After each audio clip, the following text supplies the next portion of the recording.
कितना पैसा आपको बचाना चाहिए और कितना एन्जॉय करना चाहिए? इस टॉपिक पर बात करेंगे। क्योंकि जब समझदार लोग पैसा कमाते हैं तो उनको लगता है कि कब खर्च करना शुरू करेंगे और जब खर्च करने वाले लोग खर्च करना शुरू करते हैं तो समझदार लोग बोलते हैं, "अरे! सब खत्म कर दोगे? बुढ़ापे के लिए कुछ बचाओगे नहीं?" तो आज 2 मछलियों के बारे में पढ़ेंगे और फिर मैं नहीं बताऊँगा आपको क्या करना चाहिए। लेकिन मुझे लगता है जब से ज़ुनोगा आई है, स्पिरिचुअल क्वेस्ट में लाइफ़ में आया है, तब से एक बैलेंस में लाइफ़ जा रही है। वो बैलेंस मेंटेन करना चाहिए हम लोगों को, हर किसी को। नमस्कार, नमस्कार दोस्तों। तो आज की क्लास का नाम रिस्क एंड रिग्रेट है। देखिए, जब भी किसी को आप एडवाइस देना चाहते हैं ना, तो यही एडवाइस दीजिए पैसे के बारे में। फ्यूचर रिग्रेट्स कम करो। पैसे को लेकर के फ्यूचर रिग्रेट्स कम करो। थोड़ा मुश्किल है इसको सोचना, दिमाग ट्विस्ट करिए और फिर समझ में आएगा। एक्टर डेविड कैसिडी कहते हैं, उनके आखिरी शब्द थे कि यार ज़िंदगी में इतना समय मैंने बर्बाद कर दिया। अगर मान लीजिए हम लोग अपनी ज़िंदगी के आखिरी मोमेंट पर हैं और हमको लगे कि यार कितना ज़िंदगी वेस्ट कर दिया, तो कितना ख़राब चीज़ है। मुझे तो नहीं लगेगा। अगर मेरा कल बाय-बाय हो जाए, तो मुझे लगेगा कि यार चलो अच्छे से लाइफ़ जिया। मैं ये नहीं कहूँगा सो मच वेस्टेड टाइम, इनके साथ हुआ। लेकिन आज की डेट में जितना टाइम हम लोग खर्च करते जा रहे हैं सोशल मीडिया को स्क्रॉल करते-करते, शायद ज़्यादा लोग यही कहेंगे, क्या? So much wasted time. एक बहुत मुश्किल चीज़ है, सुनिए। डैनियल kahneman कहते हैं, अगर आप पैसे के साथ समझदार होना चाहते हैं, तो आप कैलिब्रेट करिए कि आपको फ्यूचर रिग्रेट कैसे कम से कम हो। फ्यूचर रिग्रेट, प्रेज़ेंट नहीं। आपको अभी बैठ कर के सोचना होगा कि 2 साल बाद, 3 साल बाद, 5 साल बाद, 10 साल बाद कैसा फ़ील करूँगा, अगर मैं यही काम कर रहा हूँ और इतना ही पैसा कमा रहा हूँ तो। मैं फिर से रिपीट करूँ क्या? फ्यूचर रिग्रेट के बारे में एक कैलिब्रेटेड सेंस होना चाहिए कि यार मुझे ना अपने पैसे से ये करना था लेकिन नहीं कर पाया। तो चलो कर लेते हैं। और साथ ही साथ हमें ये भी लगना चाहिए कि यार इस चीज़ को अगर मैं इसमें खर्च कर दूँगा, तो सब खत्म हो जाएगा। तो मैं बाद में कैसे सर्वाइव करूँगा, कैसे एन्जॉय करूँगा? तो एक फ्यूचर के रिग्रेट्स के बारे में आपको सेंस लाना पड़ेगा। शायद रिस्क वर्ड का जो सबसे अच्छा डेफ़िनेशन हो सकता है वो रिग्रेट है। जब आप पैसे के साथ डील करते हैं तो रिस्क ये नहीं है कि आपने कितना पैसा खो दिया या आप जब पैसा खोओगे तो कैसा फ़ील करोगे।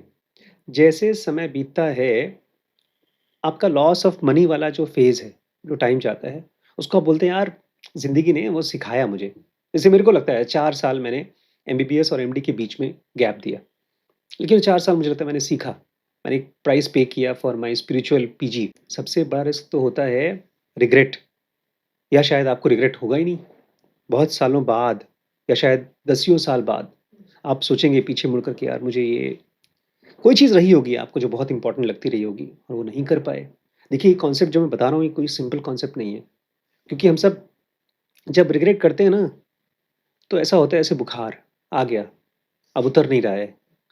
फिर खोजते-खाजते यहाँ-वहाँ से दोस्त से बात करते हैं, स्पिरिचुअल कोर्सेज़ करते हैं, किताबें पढ़ते हैं, फ़िल्में देख लेते हैं और रिग्रेट को गरम बुखार की तरह ठीक करने की कोशिश करते हैं। जब आप पैसा मैनेज कर रहे हैं, तो 2 बहुत पावरफुल फ़ोर्स हैं दुनिया के, उसको आपको बेसिकली मैनेज करना है। इन दोनों के बीच में आपको बैलेंस करना है। सबसे पहला कंपाउंड इंटरेस्ट। अगर आप कंपाउंड इंटरेस्ट को समझ सके, तो आपने एक प्रॉपर्टी, एक इन्वेस्टमेंट, एक चीज़ खरीदी है, जो आज खरीदी है और कुछ सालों में बहुत हो सकती है। 10 साल, 20 साल, 25 साल में। ये तो है कंपाउंड इंटरेस्ट।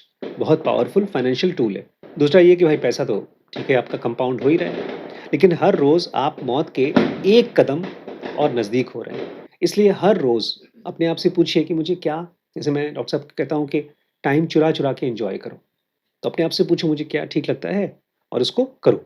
स्कॉटिश प्रोवर्ब ये है कि जब तक ज़िंदा हो तब तक खुश हो लो, क्योंकि वैसे भी जल्दी मरने वाले हो। सवाल क्या है?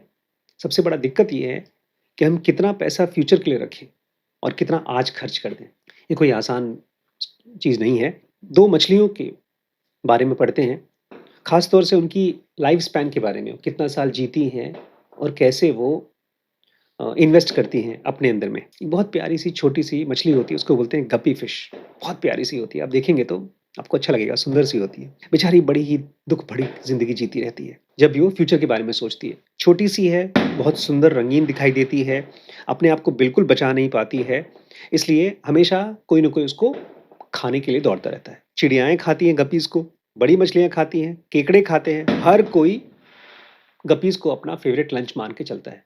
इतने लोग जब इसको खाते हैं, तो ये खत्म क्यों नहीं होती? एक्सटिंक्ट क्यों नहीं होती? कैसे अपने आप को सर्वाइव कराती है? जैसे ही पैदा होती है 7 हफ्ते के अंदर-अंदर बच्चे पैदा करना शुरू कर देती है। प्रेग्नेंट हो जाती है 7 हफ्ते में, 30 दिन के अंदर वो डिलीवर कर देती है। 30 दिन।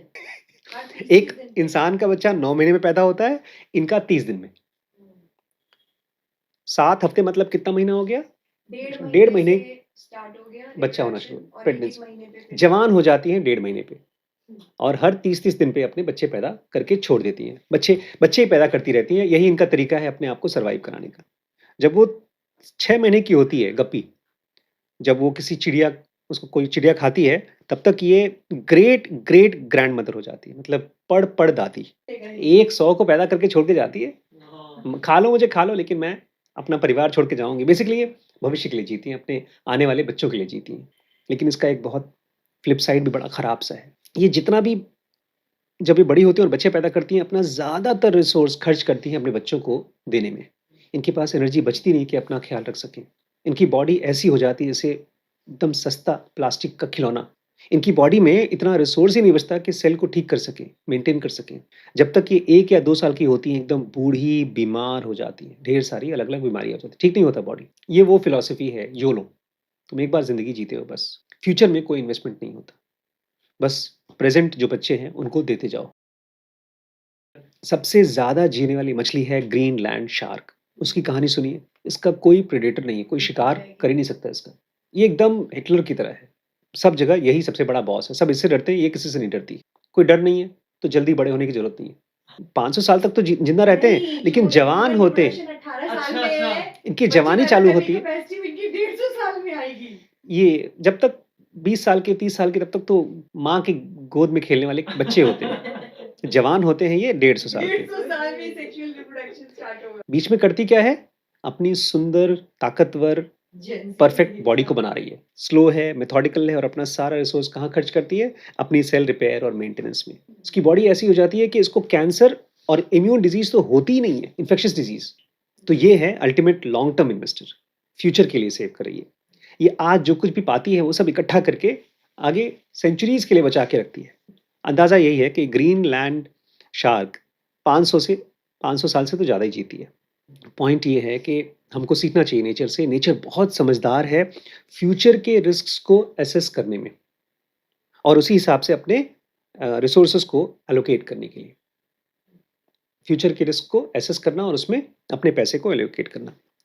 जब गप्पीज़ को देखता है तो नेचर कहता है, बचने वाले तो हैं नहीं, कोई न कोई खा जाएगा। तो इनकी बॉडी को ऐसा क्यों बनाएँ? मरने दो। और वहीं पर ग्रीनलैंड शार्क के लिए नेचर कहता है, यार तुम बहुत साल तक जीने वाले हो, तो अच्छे से अपने फ्यूचर में इन्वेस्ट करो, अपनी बॉडी में। बेसिकली बॉडी मतलब फ्यूचर। ज़्यादातर जानवर इसी तरह से जीते हैं। वो जानते हैं अपना एक एज कितना है और उसी हिसाब से अपने फ्यूचर में इन्वेस्ट करते हैं। जब लोग इस तरह के सवाल पूछते हैं तो क्या होता है? जब इंसान अपने बारे में सोचते हैं कि मैं कितना साल जीऊँगा, कहाँ-कहाँ मुझे खर्च करना चाहिए, कहाँ-कहाँ पर मुझे रिग्रेट होगा। बायोलॉजी तो एक्सपर्ट है इस चीज़ को समझने में, लेकिन इंसान का इमोशन बिल्कुल नहीं समझ पाता। नासिम कहते हैं दुनिया 2 तरह के लोगों में बटी हुई है। एक वो जो पैसा खर्च करने से अपने आप को बाज़ ही नहीं आते, हर रोज़ खर्च ही कर देते हैं, बस खर्च करते रहते हैं। और दूसरे जो कभी खर्च ही नहीं करते। फाइनेंशियल फिलॉसफी भी 2 टाइप की होती है। एक तरफ है फायर, जल्दी से पैसा इकट्ठा करो और रिटायर हो जाओ। ये वो लोग हैं जैसे हमारे पापा जी हैं, जितना भी कमाओ उसको बचा के रखो, एक्सट्रीम सेविंग, बीमारी की हद तक कंजूसी, खर्च ही मत करो, बचा के रखो। हमारे पिताजी हैं, इसका उल्टा हमारी मम्मी है, उनके बारे में बात करेंगे कि सब कुछ किया, पैसा बचाया, जो-जो कहा गया था वो सब किया और फिर फाइनेंशियली फ्री भी हो गए और इस प्रोसेस में क्या खर्च किया? अपनी ज़िंदगी खत्म कर दी अब, कुछ बचा ही नहीं। अब उनके पास उनके बच्चे नहीं रहना चाहते। फ़ोन जब वो करते हैं तो हम लोग सोचते हैं, अरे लंबी-लंबी बात करेंगे, सुनना पड़ेगा, बचते हैं उनसे। तो एक तो हो गए fire, financial independence, retire early. अब इसका उल्टा दूसरा ग्रुप है, हमारे आगे आने वाली जनरेशन है। अभी 70-80 हज़ार रुपए हमारे बेटे ने इकट्ठा किया था, तो सीधे वो एप्पल फ़ोन खरीदना चाहता था। ये जो ग्रुप है उसको बोलते हैं योलो। योलो मतलब एक ही बार जीते यार, मौज करके जियो। मुझे नहीं पता ट्रेडिंग क्या होती है, पुट और कॉल क्या होता है। पैसा कमाने के ना बहुत से ऐसे तरीके हैं कि आप ऐसे वीडियो गेम की तरह गेम खेलो और पैसा आपके अकाउंट में आता है, मेरे बेटे को पता है। और फिर उससे खरीदो सामान और जियो। ये लोग लॉन्ग टर्म के बारे में नहीं सोचते। ये वो है देवांश। बेसिकली ये जो बच्चे हैं ना बोलते हैं बड़े पापा आपको पता नहीं है, 22 साल का लड़का अपने डे ट्रेडिंग से लैम्बोर्गिनी खरीद रहा है और आप कहाँ बुढ़ापे में बैठे हुए हो, रोज नौकरी पे जाते हो, रोज काम करते हो और पैसा इकट्ठा करते हो, बचाते रहते हो। आज मैं सोच रहा था कि हम लोग को कितना रिस्क लेना चाहिए, क्योंकि अगर कम रिस्क लेते हो तो सिगरेट पीने जैसा है, ज़्यादा रिस्क लेते हो तो ड्रग्स लेने जैसा है। लेना चाहिए कि नहीं लेना चाहिए? अभी ये स्टोरी हम लोग कल कंप्लीट करेंगे, तो लंबी स्टोरी है। क्वेश्चन के साथ चाहता हूँ आप लोग आज बैठे हैं अपने पास। ज़्यादातर लोग रिस्क लेते नहीं हैं। यंग बच्चे बहुत ज़्यादा रिस्क लेते हैं। Financial risks. आप कहाँ स्टैंड करते हैं फायर और येलो के बीच में? इनका आंसर बड़ा अच्छा है, वो मैं बता देता हूँ आज की क्लास का समरी में। पैसे के बारे में अच्छा एडवाइस इतना आसान नहीं है। आज के लिए जियो या कल के लिए पैसा बचाओ। Good advice is minimise future risk, future regret. अच्छी एडवाइस होगी कि फ्यूचर रिग्रेट को कम करो। एक और सीक्रेट बात बताऊं, अगर आप अच्छी अच्छी मेमोरीज इकट्ठी कर पाओ तो सबसे नजदीक होता है आज के लिए भी जीना और फ्यूचर के लिए भी बचाना। Good memories, not buying stuffs, good memories. इसमें और भी कुछ पॉइंट्स दिया है उन्होंने, तो वो हमको सॉलिडिफाई करेगा रिस्क और रिग्रेट को समझने में। बहुत मुश्किल में हम लोग जा रहे हैं एज ए सोसाइटी, क्योंकि हम लोग हेल्दी होते जा रहे हैं, सक्सेसफुल होते जा रहे हैं। हम लोग पैसे से नहीं एहसास हो रहा है, लेकिन फिर भी अमीर होते जा रहे हैं। क्योंकि आज के 50 साल पहले, आपको पता नहीं होगा, मतलब 50 साल का मैं हो चुका हूँ, जब मैं होश संभाला था करीब 12-15 साल का था, तब दूध के लिए लाइन लगती थी बम्बई में। बोतलों में दूध मिलते थे, लाइन लगती थी। ब्रेड खरीदने के लिए जब हम पहुँचते थे तो ब्रेड खत्म हो जाते थे। Bread was something which was like उस टाइम पर आओ तो मिलेगा, नहीं तो खत्म हो जाएगा। आइसक्रीम की पूरे शहर भर में 2 या 3 दुकानें थी। वो खत्म तो फिर आपको नहीं मिलेगा। लोग भी कम खरीदते थे आइसक्रीम वगैरह, क्योंकि पैसे ही कम थे। महीने में 1 आध दिन चले गए होटल में खाना खाने तो बहुत बड़ी बात होती थी। लेकिन अब ये सब चीज़ें सस्ती भी हो गई हैं, जो चीज़ें आपको एन्जॉय करनी है, और आपके पास जनरली पैसे भी थोड़े बहुत आ गए हैं। लेकिन अब जो प्रॉब्लम है ना, वो इसकी नहीं है कि हम पैसा बचाएँ कि ना बचाएँ। अब तो ये है कि हम कहाँ-कहाँ पैसे खर्च कर सकते हैं। आज मुझे किसी ने बड़ा कमाल का एक आर्टिकल भेजा है, ये भी आपको मैं शेयर करूँगा, आप ज़रूर पढ़ना यार। उसका नाम पता है क्या है? सबस्टैक पे किसी ने शेयर किया है, ऑथर हैं मनु जोसेफ। ये जो उसने बनाया था, जेफरी एस्टेप्टन जैसे लोगों ने यंग बच्चियों को लेकर जाना आइलैंड पर, लोगों को, अमीरों को सप्लाई करने का काम करता था वो। तो एक प्रोडक्ट था, जिसमें कि लोगों को, अमीरों को उनके पैसे के बदले में क्या चीज़ दे दें, कौन-सी इमेजिनेशन, कौन-सी उनको मज़ा दे दें, जो आदमी सोच नहीं सकता, वो था। ये एक एक्सट्रीम है, लेकिन हम लोग जो हैं, आम आदमी जैसे आप हैं, मैं हूँ, हम सब हैं। हम सब, कि अभी कुछ दिन पहले ही आप बोला था एक लड़का कि मुझे मरने से पहले रिग्रेट नहीं चाहिए। बिज़नेस चालू करना है, उसका रिग्रेट नहीं चाहिए। ये जेफ बेज़ोस का बड़ा फ़ेमस कोटेशन है कि ऐसा नहीं होना चाहिए कि मैं मरने से पहले सोचूँ मुझे अमेज़न बनाना था, लेकिन नहीं बना पाया। और उनका देखा-देखी बहुत से ऐसे लोग हैं जो जॉब छोड़ कर के बिज़नेस करने की कोशिश करते हैं, बाद में चुपचाप वापस आ जाते हैं और जॉब भी नहीं मिलती जो छोड़ के गए हैं। तो ये एक सवाल है कि एक अमीर आदमी जब अमीर बन जाता है तब, जब उसके पास 5 लाख, 10 लाख, 15, 20 लाख, 25 लाख, 50 लाख रुपए इकट्ठे हो गए। अब वो अपने आप को कहता है कि मैं अमीर हूँ, क्योंकि अब उसको खाने के लिए नहीं पैसा कमाना। तब वो अपने एक्सपीरियंसेस पे पैसा खर्च करता है। तो कैसे करे? कैसे डिसाइड करे कि मैं खर्च कर दूँ कि मुझे रिग्रेट ना हो? और कैसे पैसा साथ में बचाऊँ भी? ये है वो चैप्टर जिसमें कि एक बहुत फेमस कॉमेडियन है, एक्टर डेविड कैसी मरते समय क्या बोलते हैं? So much wasted time. पैसा कमाया बट एन्जॉय नहीं कर पाए। कहीं ऐसा ना हो जाए हमारे साथ भी कि पैसा कमा रहे हैं लेकिन लाइफ ही वेस्ट कर दी। लेकिन इस चक्कर में ऐसा भी ना हो जाए सब खर्च ही कर डालें और पैसे नहीं बचे। तो इस कॉन्टेक्स्ट में हमने 2 एग्ज़ाम्पल्स पढ़े थे, 2 मछलियों के। कौन-कौन थी याद है? कौन-कौन सी? गपी गपी फिश और ग्रीनलैंड शार्क। दोनों में क्या डिफरेंस था? बेचारी गपी की लाइफ बहुत छोटी है। किसी तरह से जितना जी पाती उसके बच्चे पैदा कर देती है, फिर अपना मर जाती है। और वहीं ग्रीनलैंड शार्क क्या करती है? वो ऐश करती है भाई, उसको मरना ही नहीं, 500 साल जीती है। अभी तक अभी तक भी जैसे-जैसे लोग अमीर होते जाते हैं, लेकिन पहले के लोग गपीज़ की तरह थे। सर्वाइवल का ऑप्शन नहीं था। बहुत जल्दी लोग मर जाते थे। यहाँ तक कि प्रेज़िडेंट लोग भी मर जाते थे। हार्ट अटैक यंग एज में आ गया तो कोई बच नहीं पाता था। आपके पास पैसे नहीं हैं तो आप रिटायरमेंट के बारे में कहाँ सोचोगे? पापा लोगों की जनरेशन को देखो तो मोटरसाइकिल, कार उन्होंने खरीदी। दादा की जनरेशन ने साइकिल भी नहीं खरीदते थे वो, बहुत महँगी चीज़ थी। अवेलेबल नहीं थी या पैसे कम थे।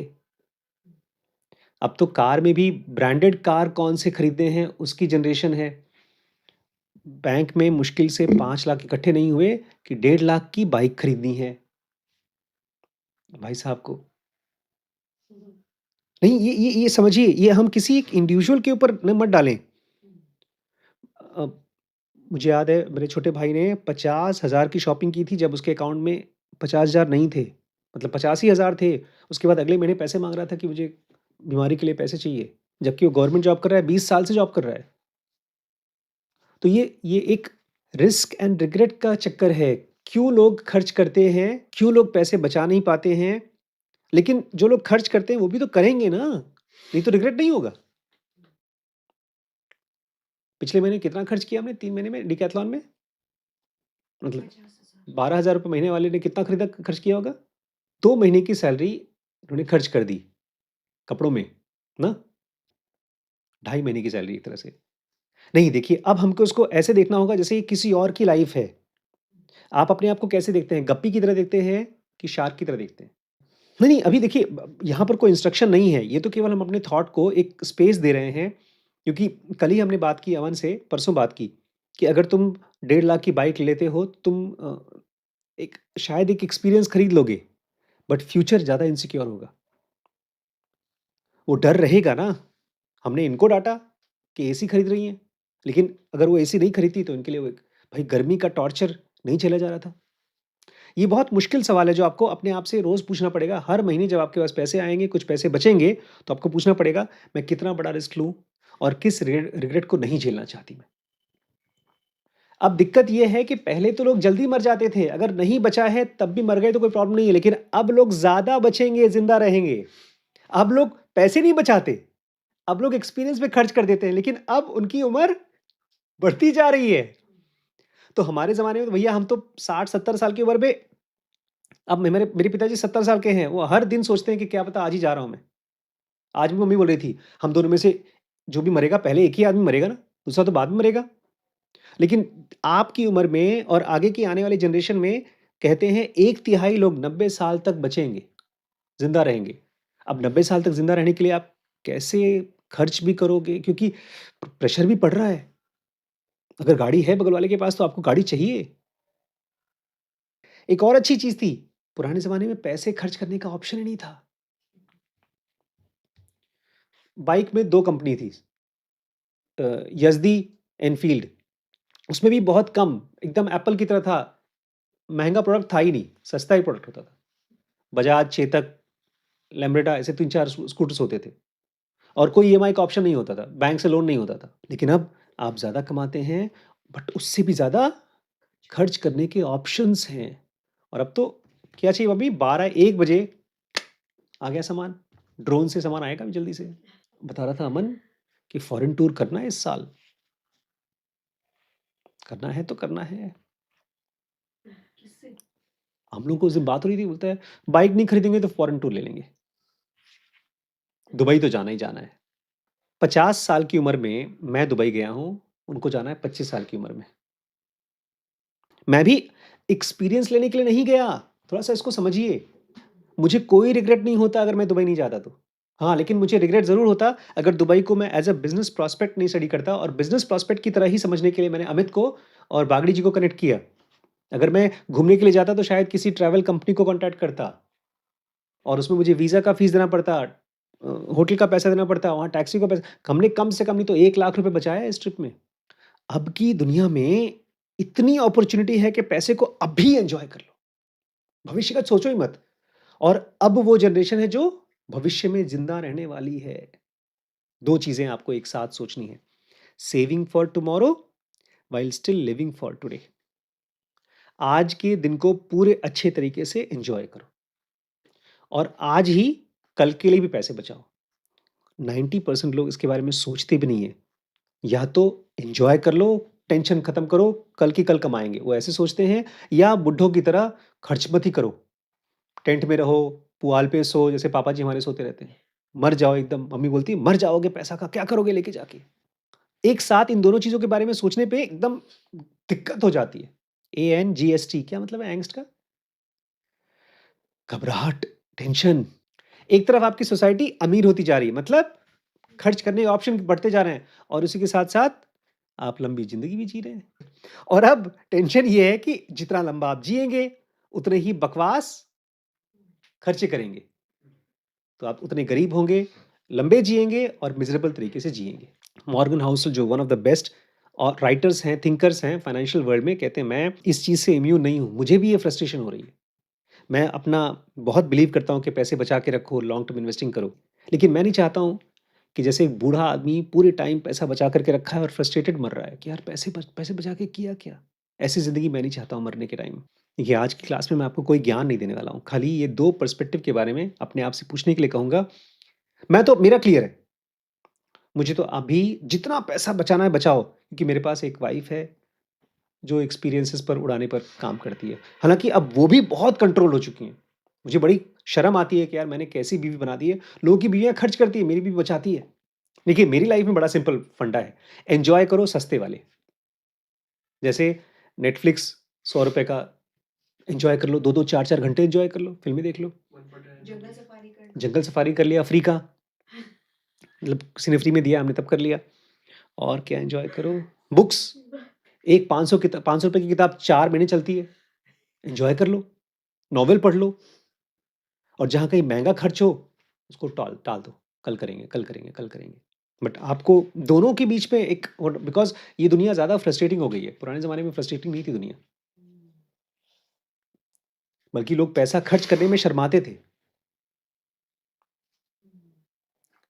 अभी किसी की शादी हो रही थी, उसमें बहुत पैसा बर्बाद हुआ, तो जो जो वहाँ आदमी अटेंड करके आया था, बोलता है, "शर्म नहीं आती इन लोगों को इतना पैसा वेस्ट कर रहे हैं।" लेकिन नहीं आती अब लोगों को शर्म, क्योंकि अब उनको इस बात पे शर्म आती है कि हम पैसा क्यों नहीं उड़ा रहे हैं। बट ये साइकोलॉजिकल प्रॉब्लम है। आपको जब खर्च करने का मन आए, तो ये पूछो कि मुझे अभी कितने साल ज़िंदा रहना है, उसके लिए कितना पैसा चाहिए? और जब कोई चीज़ एन्जॉय करने का मन करे, तो पूछो इस चीज़ को मैं कितने कम से कम पैसे में एन्जॉय कर सकता हूँ? जैसे हमने लखीमपुर में आने के बाद ऑलमोस्ट लखी हाँ, हम 1 साल रहे होंगे पुराने वाले घर में, 2 साल।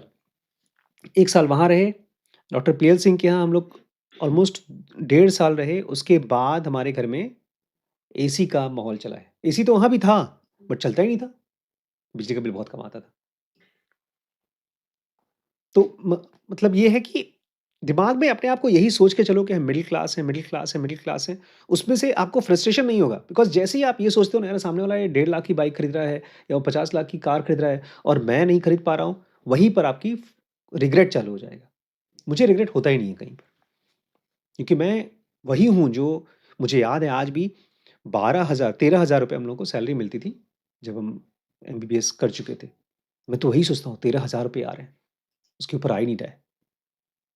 भाई ढेर सारे स्टाफ को जो सैलरी देते हैं वही तो मेरा भी औकात है और बाकी जो कुछ भी एक्स्ट्रा हम खरीद पा रहे हैं, एन्जॉय कर पा रहे हैं, भगवान की किस्मत है अच्छी। मतलब हम एन्जॉय कर पा रहे हैं।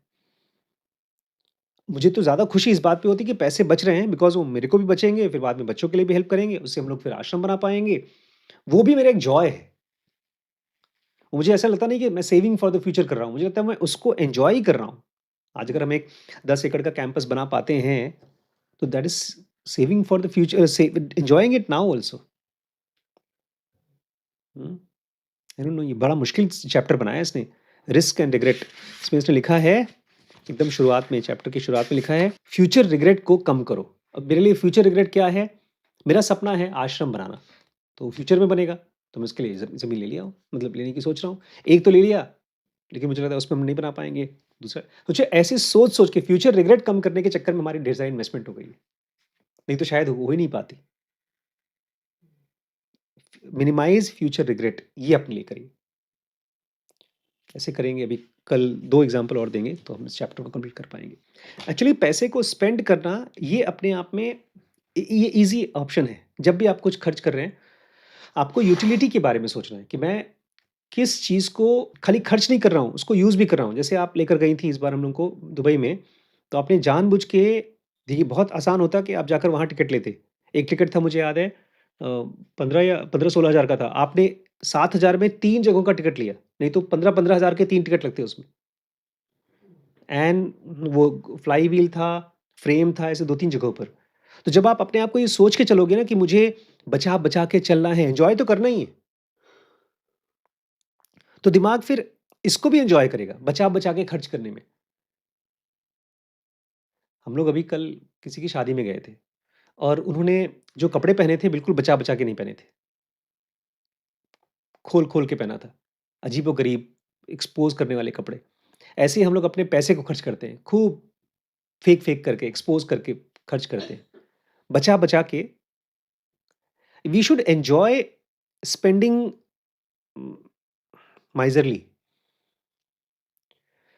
बट खर्च तो करना ही है। बट ऑप्शन है ना, बचा-बचा के खर्च करने का ऑप्शन है हमारे पास।